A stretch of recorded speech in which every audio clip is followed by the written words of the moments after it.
તો બોટાદ ટાઉન પોલીસે 9 ટ્રોલી અને એક ટ્રેક્ટર ચોરીના 10 જેટલા ગુનાનો ભેદ ઉકેલી કાઢ્યો છે।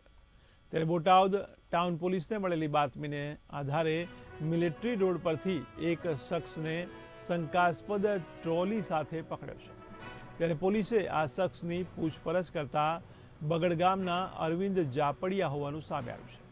ત્યારે પોલીસે ટ્રેક્ટર અને ટ્રોલી બાબતે કાગળો માંગતા કોઈ કાગળો ન હોવાથી પોલીસે વધુ તપાસ હાથ ધરી છે, જેમાં પોલીસે પૂછપરછ કરતા આ શખ્સે કુલ 9 ટ્રોલી અને એક ટ્રેક્ટરની ચોરી કરી હોવાનું કબૂલ્યું છે।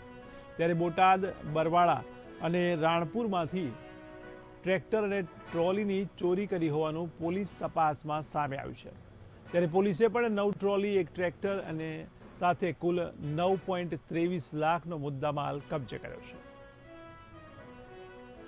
ગઈકાલે તારીખ 9/3/2025 ના રોજ બોટાદ ટાઉન પોલીસ સ્ટેશનમાં BNS કલમ 303(2) હેઠળ એક ટ્રોલી ચોરીની ફરિયાદનો ગુનો દાખલ કરવામાં આવેલ। તે ફરિયાદને અનુસંધાને ભાવનગર રેન્જ IG શ્રી ગૌતમ પરમાર સાહેબના સૂચના દ્વારા જણાવવામાં આવેલ કે એ અનડિટેક ગુનાને તાત્કાલિક શોધીને ગુનો ડિટેક્ટ કરવાના પ્રયત્નો કરવામાં આવે। તેમાં બોટાદ SP શ્રી કિશોર બડોરિયા સાહેબ દ્વારા સૂચના કરવામાં આવેલ કે તે અંગે સર્વેલન્સ ટીમને મોકલવામાં આવે। તો બોટાદ ટાઉન પોલીસ સ્ટેશનના PI શ્રી SR ખરાડી દ્વારા સર્વેલન્સ ટીમને આ અનડિટેક ગુનાને શોધવા માટેના પૂરતા પ્રયત્નો શરૂ કરવામાં આવેલા। કેટલા આરોપી છે? કુલ 1 આરોપી છે, જેનું નામ અરવિંદ ઉર્ફે કાનો ભૂપત જાપડિયા છે, જે બગડ ગામ, તાલુકો રાણપુર, જિલ્લો બોટાદથી છે। આરોપી ઉપર કોઈ ગુનાહિત ઇતિહાસ ધરાવે છે?